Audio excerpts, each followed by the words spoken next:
Neil Atkinson, and with me I've got Ste Evans, I've got Mo Stewart, I've got John Gibbons. John, we sort of tried to time this off the basis that we'd be getting like pot fours team, so we'd have avoided all the nonsense. It transpires we were out by about 15 minutes. We presume there was more nonsense than there actually was. Liverpool's Champions League draw ends up being Atletico Madrid, AC Milan and Porto. Whether or not we get to go to those places, we'll come on and talk about. We'll be talking about Chelsea as well. If you want to get your comments in on places where this is currently being live streamed, we'll look to sweep them up as we go. But John, first and foremost, it's a bit of a bastard of a draw, but I'm simultaneously really looking forward to it. These are all proper matches. Yeah, it's not a great draw in terms of,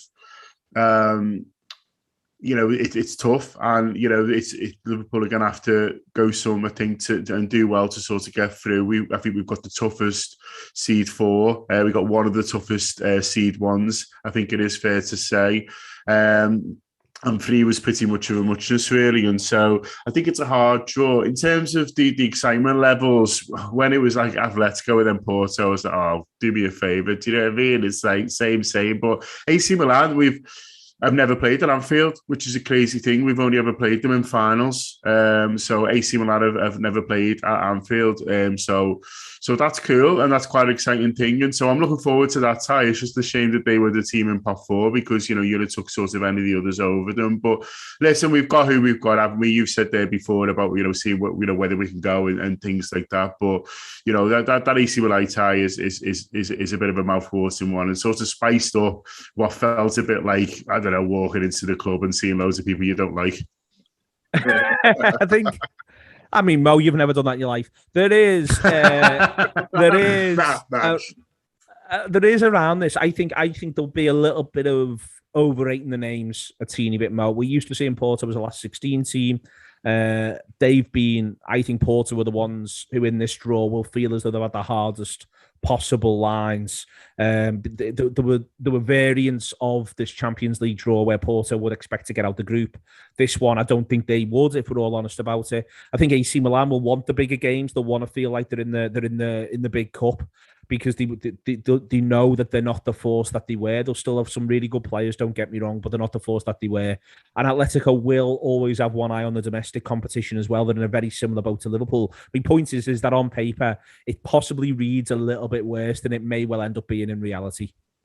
I think so. It happens a lot of the time with Champions League draws as well, because like you say, a lot of the time you look at the names and you think of the team, but once you get into the flow of the season, so many things happen. I mean, taking AC Milan as the example, they have got a great team, but they're all very young players with a few obvious exceptions. So playing them, for example, if their first game is at Anfield, for example, I think we'd have a better chance of beating them than if it was like 5th game or something. Because that's the kind of game when they'll go into it, they'll be up for it, but they'll also be like, shit, this is actually Champions League. And obviously, for us, we're going to be trying to do that to absolutely everybody.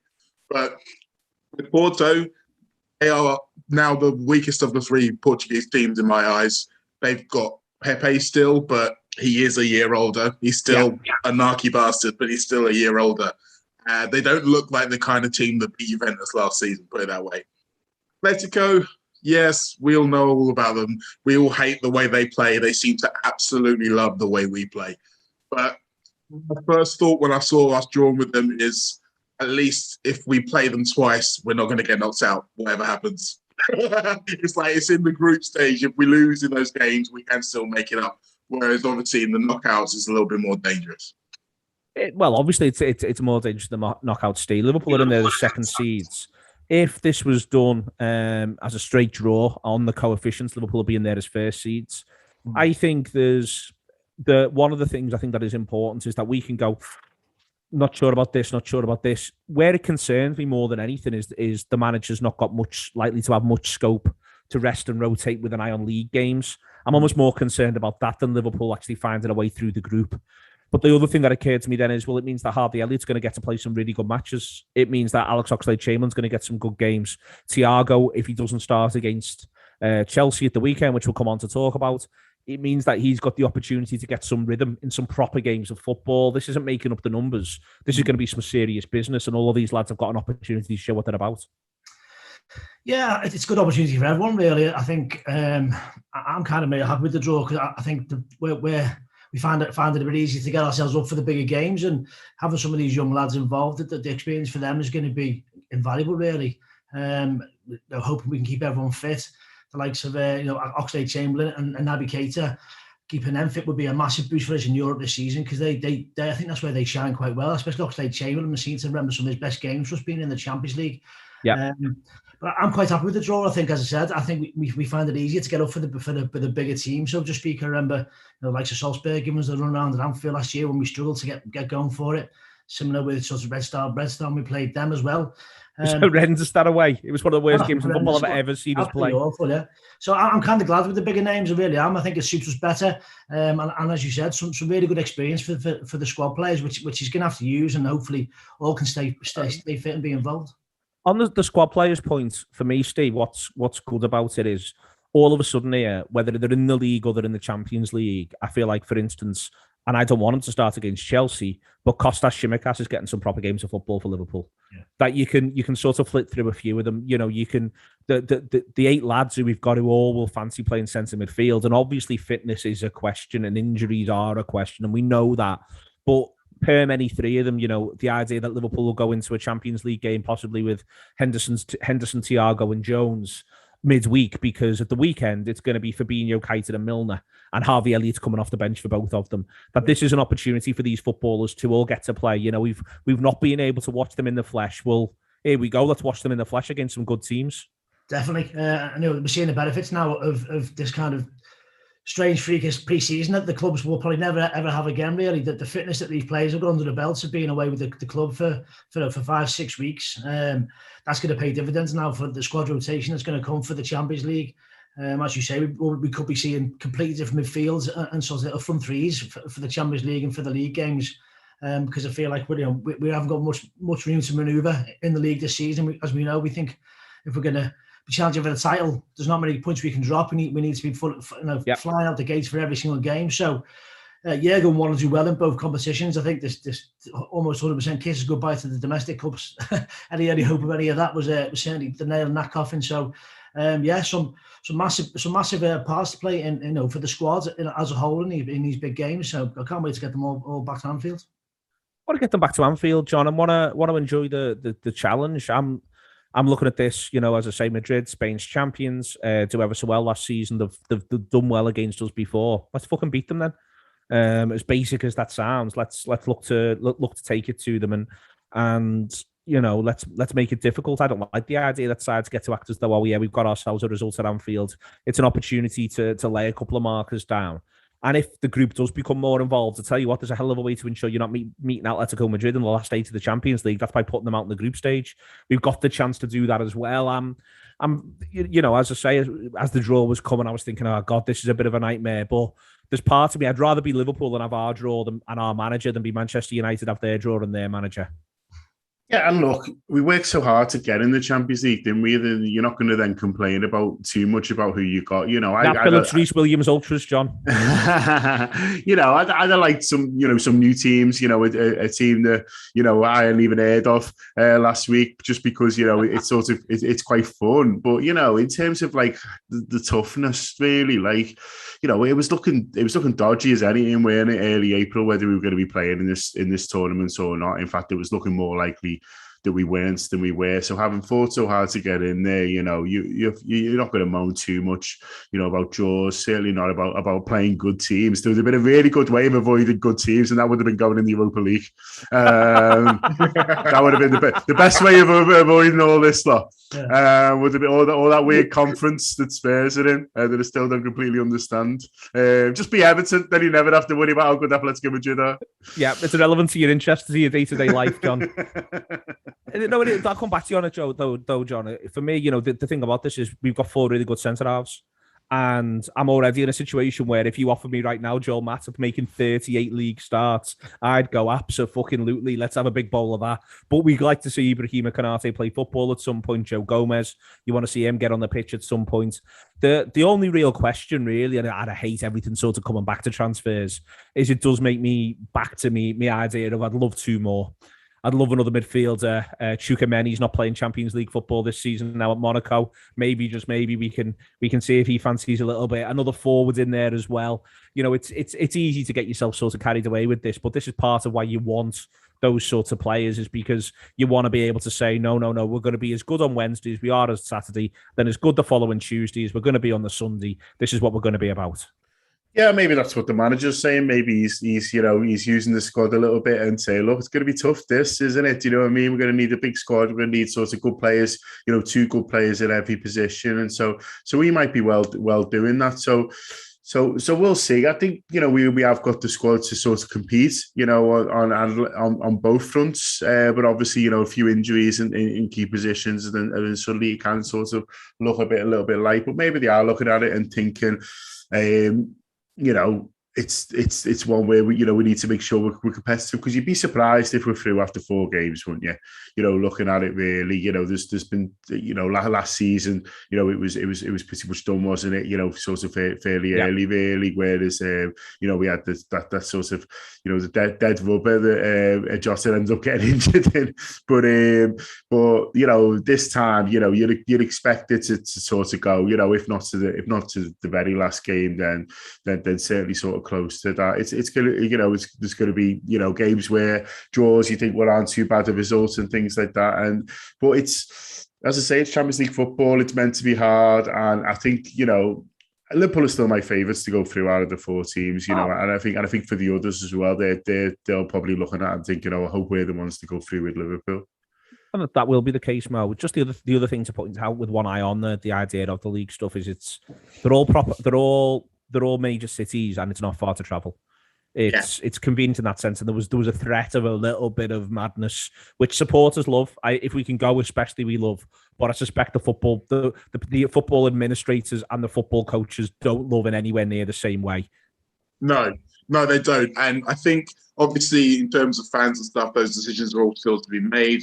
But in some ways, the fact that they're not as far, the fact that they are, as I think, countries that aren't on red lists, that might make things easier. You've got a quarantine coming back from Italy. I reckon UEFA, Mo, I mean, it's getting well ahead of ourselves, but I reckon UEFA may well end up doing a one rule for everything shout, which may well be no away supporters for the group stage. I sort of think that might end up, I wonder if they're just going to say, we're not selling tickets to away supporters for the group stage. I could be wrong. This is purely speculation of people listening to this, but I do wonder whether or not UEFA might make a big shout.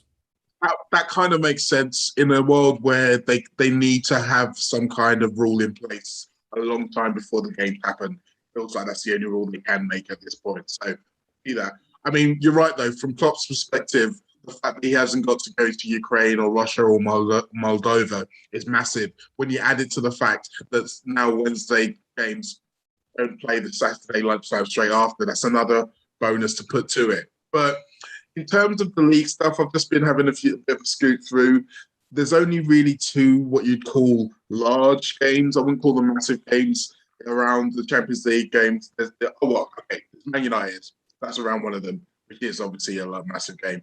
We've got Arsenal around one of them, Wolves away. But reality is that we haven't got, with the Man United game aside, 2 massive games in a row. And it might work out that Man United game is next to Porto at home. So you can look at it and say, we aren't really going to be under pressure in a small window of time at any point in this, looking at it from a distance. Just last little thing on it, Steve, is the idea of, I think Liverpool will be determined to go deep into this competition. I think they've had 1 year last season where they have understandable hard lines. The year before, there is the strangeness around the idea it is the last game before the pandemic. You've got the manager very conscious of it. I think it's worth saying. I think genuinely, in hindsight, Liverpool were surprised the game went ahead. He talks about it in his pre-match press conference. He's seen snapping at supporters, telling them to put their hands away at that stage because of where the science was around the thing. But also they have hard lines on the night. There's the goalkeeper issue, a question. Oblak plays pretty well, but Liverpool don't make enough of their chances. Ultimately, I think this will be a crop of players who've made 2 Champions League finals. This is their 5th go. I think they'll feel they should be making 3 Champions League finals, and I think they may well feel they should be winning 2 Champions Leagues in this 5-year spell. I'd like to think so. I think Jurgen realised after the first final in Kiev how deep rooted this competition is within this football club and how important it is to us. And he came so close and vowed to go back and win it for us, and that he did. And the muscle memory from winning that will still be there within the squad. The players saw the celebrations, the open top bus parade that followed, and they will want to repeat that again. They didn't get a parade after the league win, and they'll want to fight on both fronts again this season. I think with the squad depth we have and look at how sharp and good they look after pre-season, they'll really fancy the chances to go deep in this competition and put up a good fight on the league front as well. With the players we've got available, maybe if we, as you say, get a couple more in, there's no reason why we can't push for both and be challenging for both. I really fancy us to do well. Just quick, Mo, on the other things that have come out of this before we take a break, chat a little bit about transfers and move on to talk about Chelsea. Chelsea's group is arguably the easiest, I would say, of any of the English sides. Juventus, Zenit St. Petersburg. Chelsea are the ones who get to welcome Dejan Lovren back to English soil, and Malmo in there. Manchester City get a tougher one than you've seen them have recently. Paris Saint-Germain are obviously quite a good side with a few good players. There's RB Leipzig in there who will at least try to leg Man City. Bruges, you would expect, will be the whipping boys of that group. I love Manchester United's group, Mo. I love it deeply because what will happen is everybody who takes a cursory glance at European football and thinks about Manchester United with all of their attacking talent will think they will absolutely saunter through that. I've already seen Andy Mitten say this is a group that Manchester United should qualify from. No excuses. And I'm looking at it thinking Villarreal will love making a show of them. Atalanta will scare them to death, and young boys are no pushovers. No. I reckon I've got such an eye on Man United toiling away in match day 6, needing a result. I think that's a fair bet. I mean, when they've had easy groups and when they've had hard groups, they've always taken it to the line. But I agree. I think the maddest thing about United's group is that there's going to be 2 games against Villarreal, which are going to be boring as shit. And then 2 games against Atalanta, which are going to be absolutely wild. Because Atalanta are still Atalanta. I mean, some of the names may change, but the style and the spirit remains the same. So United aren't going to get any rest in either of those games. Villarreal, obviously, the Europa League final is still fresh in everybody's minds. So psychologically, they're going to very much enjoy bringing Manchester United back to their stadium and probably showing them the Europa League trophy that they should have won. But Chelsea, I think the problem is going to be travel because they've got to go to Russia, they've got to go to Sweden. We don't know when they're going to have to do those games. So they're going to know that man for man on the pitch, they should be better of them. But it's a situation to get through. And as we mentioned, Liverpool struggled in those sometimes, going away to a team in a hostile atmosphere that you probably should win and you're going to get no credit for winning. But it's still a bit of a trek and you still got to do it. Yeah. But City, again, I think there's going to be a lot of hoo-ha around the Paris Saint-Germain games, as there always will be. But Leipzig will go in there with a plan. And they'll believe that they're exactly the kind of team who can go in there and cause an upset to City with something that people haven't seen yet. And obviously, Angelino, who still plays for Leipzig, he's going to have been very motivated and he's done well against them in the past. So they're going to have some... I think maybe City will qualify early because they generally do. But I don't think that in itself will mean that they won't have any problems along the way. I think they'll probably have some tough games to encounter. Sure. Okay, I'll take your comments from YouTube. If there's any on Twitter, we'll do that in the second part, and YouTube as well. John, if we're on Facebook, do you want to keep an eye on it for me? I'm obviously not very Facebook proficient. We'll come back and do that in the second half as well. But I'll run through them quite quick, John. Ben Steve 08 says, when it was Atletico and Porto, I half expected a late entry from Napoli to complete the clean sweep. Thomas Raymond asks, will we make a sign after this draw? We'll do transfers in a minute or two. John W says that my wallpaper is a 10. Thank you very much, John. That's very, very good of you. The Red Frost says just how imagine how those teams are feeling having us in the group. He also points out that Suarez returns. Rodri R asks about the dog. If your mum and dad's dog Meg, she is the absolute business. From there, Omar Aswat is very, very upbeat about it indeed, as is Edu Guedes, and goes from there. Chris Brack is looking forward to the games too, which is absolutely fantastic news. That's what we want all the way through. And from there. More dog questions, which is good to see, but I've answered them now. And Harriet Pryor points out loads of good food on those aways. He's right, Harriet. This is the bit where we break the fourth wall. This I love that. Live. They might not let us in, but we'll have a good scrum. Yeah, we can imagine the scrum is the invocation. No tickets, loads of Superbook. Yeah. In that little market in Madrid, just on holiday, just having a nice time. Might watch the game later, probably swerve it. We have got everything that you need for you on the Anfield app. If you want to subscribe, please do consider doing so. It does not get better than this. A Champions League draw to save a plus Chelsea at the weekend up against the mighty boys in red. A game that feels like a championship decided, even though it's only the third game of the season. All the pre-match build-up that you need. I've just done Friday's show. This as well, plus team talk tomorrow, plus all the video stuff, the previews, everything you could possibly want for the big one against Chelsea, and then all the reaction afterwards, up to and including, for some people it might be a bank holiday Monday, but it's not for us. This is the bit I said a minute ago where we break the fourth wall. It is TAW Live. Do get on it every single week. We'll be looking to do this, although maybe not next week, but when the games are back proper, we'll be around doing this. We'll let you know when. Do come and get involved on YouTube, on Twitter, on Facebook, on Instagram, and possibly on other places as well. It's everything that you need. For now, if you're listening to this as a podcast, because we do it after the fact, there's a couple of fantastic inserts. I'm going to hand over to me, who is going to talk through what those inserts are for you. 3, 2, 1. And if you've stayed on the live, we're back straight away and straight back into it. So thank you very much, Neil. He's just handed back to me from those inserts. My God, what a handsome man. What an absolute scoundrel and devil he is. Unbelievable work in those inserts. I, for one, loved all the jokes. We are back looking ahead to Chelsea. Before then, the transfer nonsense is hotting up in quite strange ways. I'm almost loath, for a variety of reasons, to give Cristiano Ronaldo the oxygen of publicity, frankly, Mo. But this thing with Manchester City, it all feels a little back to front to me. It feels a little cart before horse. I feel it might not be quite as far along as some people do think, but all of that said, Manchester City do want a centre forward. The manager's decided he's packing in 2023. It wouldn't surprise me if he feels as though I'll just go and get this fella.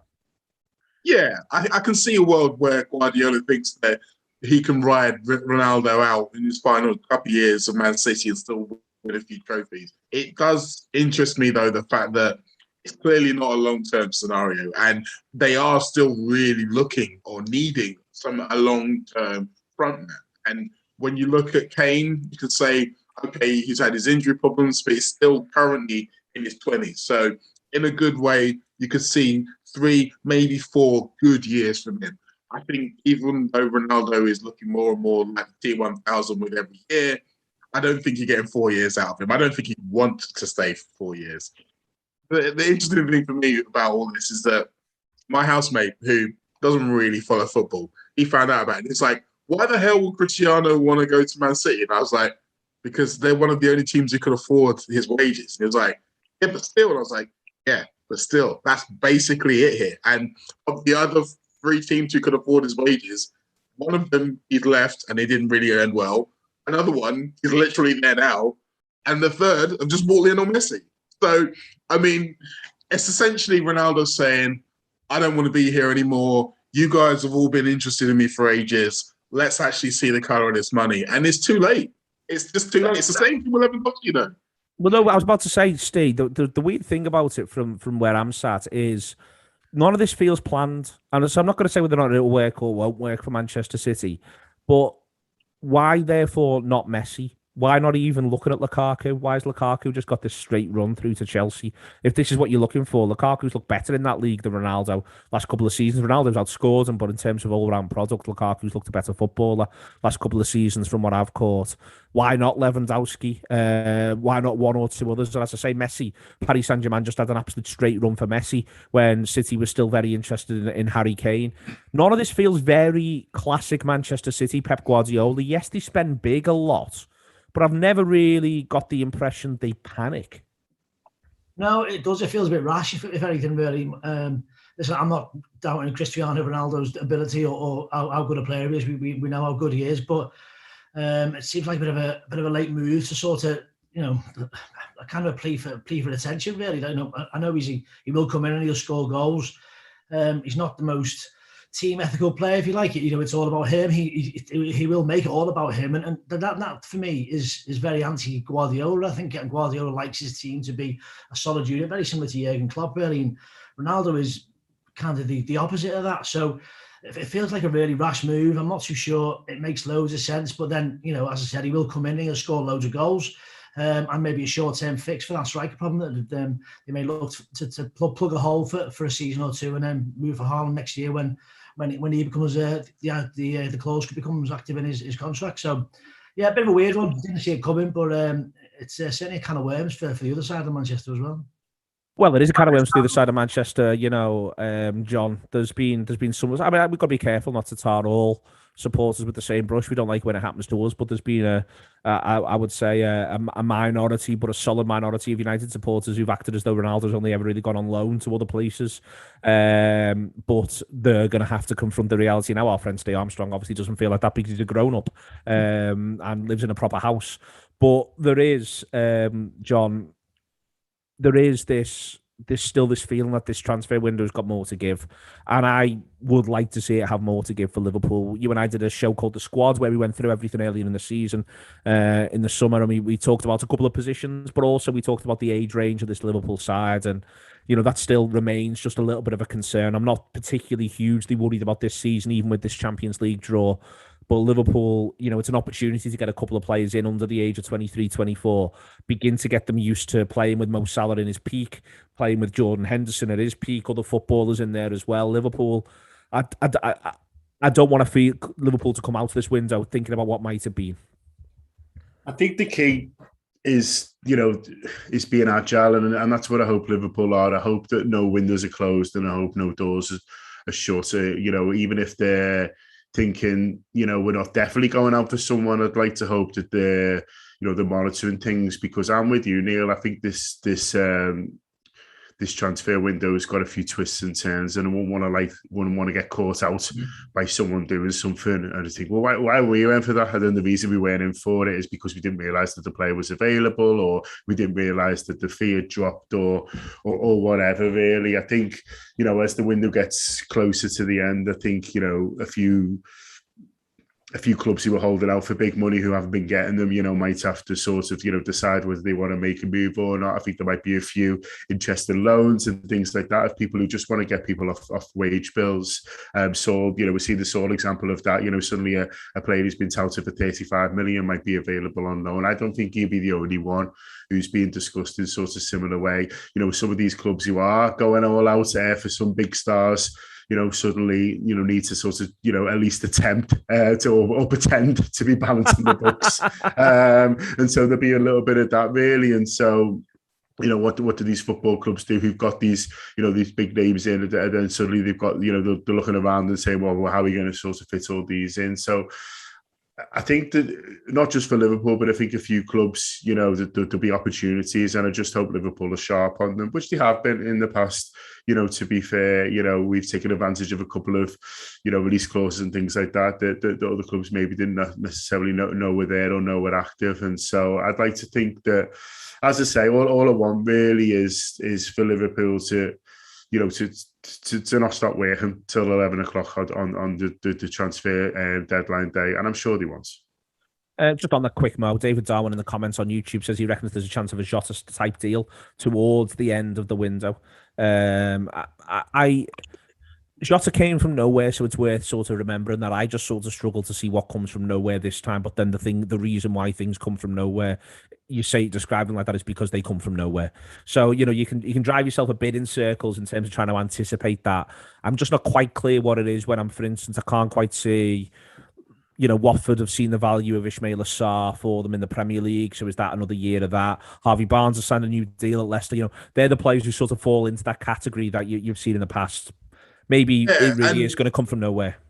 It is. I think sometimes you can kind of trace these things back with hindsight. Like, for example, with Jota, I do think the Wolves were anticipating selling Adama Traore last summer. Yeah. And I think if they do that, then they don't sell Diogo Jota. They obviously had plans of their own. It looked like no one was getting anywhere near their valuation for Traore. Liverpool come in and be like, what about Jota?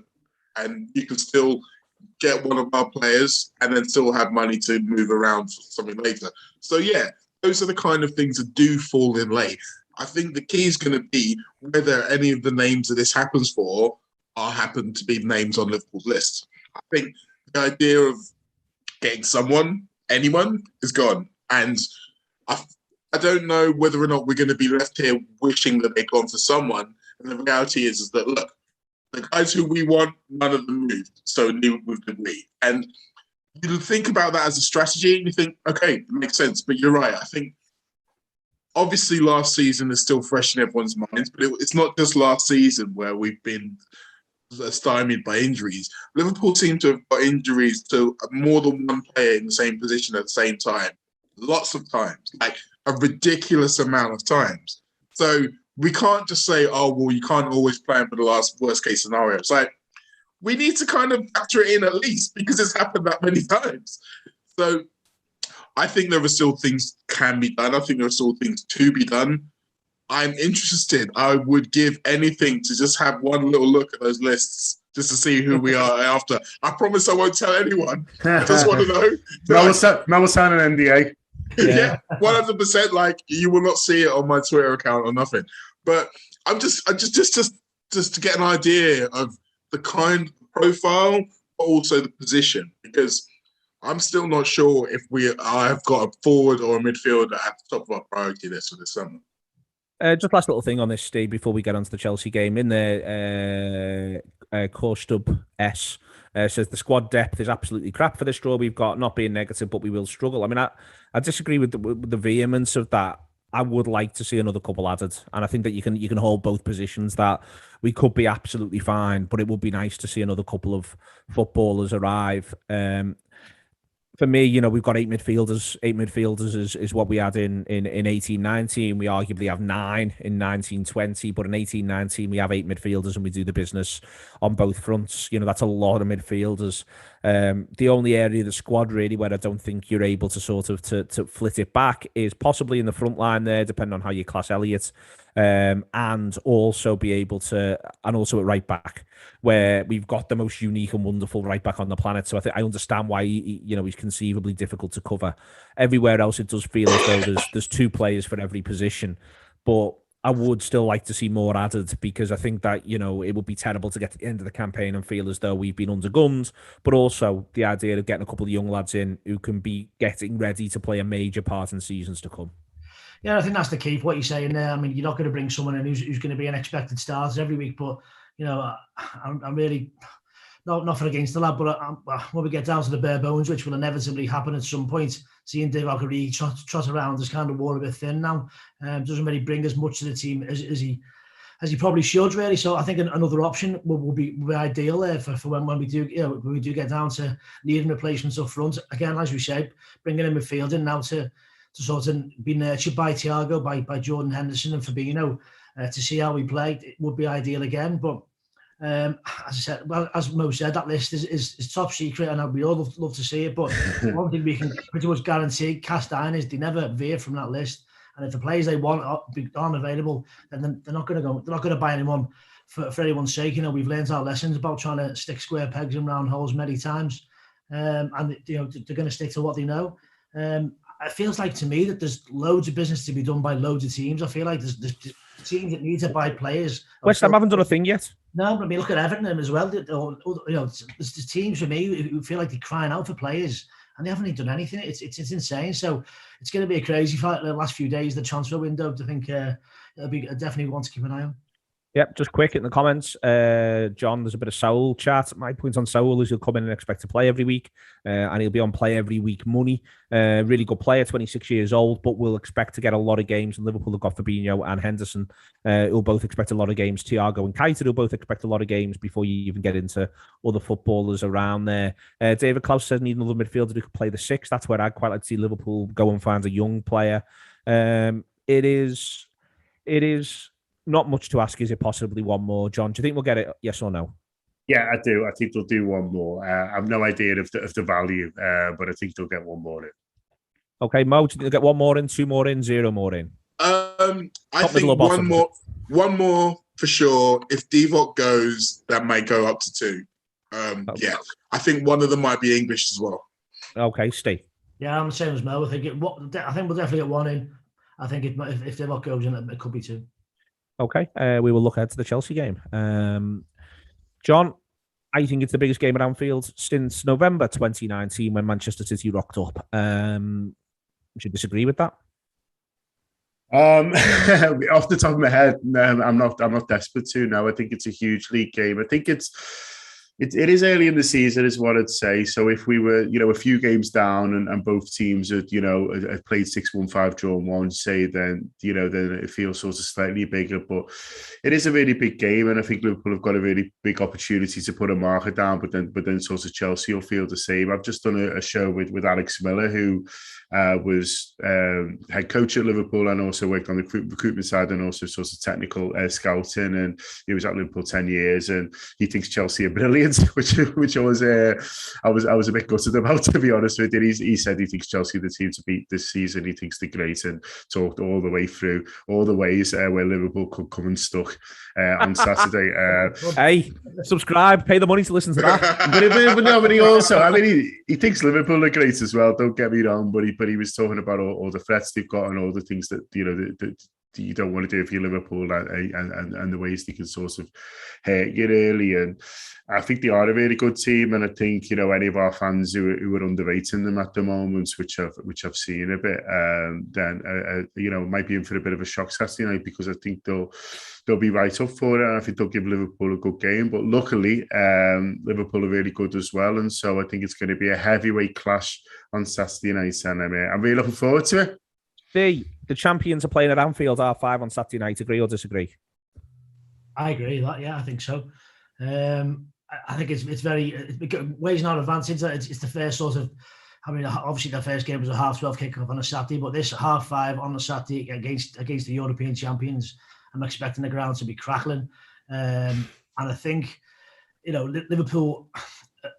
As much as if a point on the table, it's not the worst result in the world. But if we can get out there and put a performance in and turn these over and go into the international break with the confidence through the roof. This team took a battering last year, confidence-wise, and they need to just start finding that belief again, and just a big performance. And if we can manage to get results against these on Saturday, I think all the heads will be back in that gear when we won the league. I think they'll be thinking we can do this. We are as good as we thought we were back in back in 2019 and 20. So massive game. It doesn't get bigger, Mo. It really doesn't. It's for me. I do think the champions are playing on Saturday night. I'm not confident enough to say precisely what colour they're going to wear, but I think that this is one of those games where, in a sense, it almost comes a bit too early in the season where it hasn't quite settled yet. What I would say is that if either side does win the game, and obviously there is a third option there, but if either side does win the game, I think the confidence boost will be exactly what turbocharges a title challenge. I think so. I think there are doubts, particularly on the outside with Liverpool, maybe some on the inside with Chelsea, particularly some of those who are still new to the team, haven't been through title challenge before, and they have what it takes to go the distance this season. So a win for either team, you can see it being a boost. However, I am going to slightly play the other side here. I think whoever team loses, I don't think it's over. I think Liverpool can lose at home to Chelsea and still win the league. I think it will make it tougher. There's no doubt about it. It will make it tougher, but I think we can still do it. This game, I've been wanting to play it down because it's so early. The problem was, though, Man City losing their first game has made this bigger already, because it means that whoever wins this game then has an advantage over both of their main rivals. And I say both, I say not all three, because there are only really three in my eyes. So you can look at it from a perspective and say this can give you a massive advantage. And looking ahead to the City game in week 7, I believe it is. Yep. If we can win this and then win that, then that entirely sets up the next phase of the season, because that's pretty much the start of all of these Champions League games. Well, I think there's only, 2 Champions League games before that point? So we're still really early in that kind of Saturday, Wednesday run. So if we can have an advantage at that point, that allows us to ride other things out, the the vagaries of injuries or suspension and stuff like that, we can have a cushion that we're not going to get now from being able to rest players in the last 2 games of the Champions League, then yeah, it's massive. I think I'm still not sure what I think is going to happen in the game, but yeah, whoever wins, you're right. They're going to definitely try and use this and say, look, we are here. I think for Liverpool, the biggest change would be from the perception of everyone else.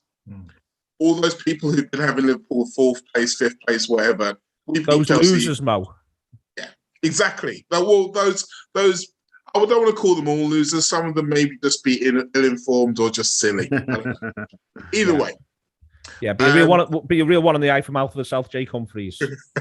Exactly. So yeah, all of those people will suddenly be looking at Liverpool again, and whether that's a good thing or not is probably up for debate. But the fact is that if we beat the team that they all think is going to win, then they have to take us.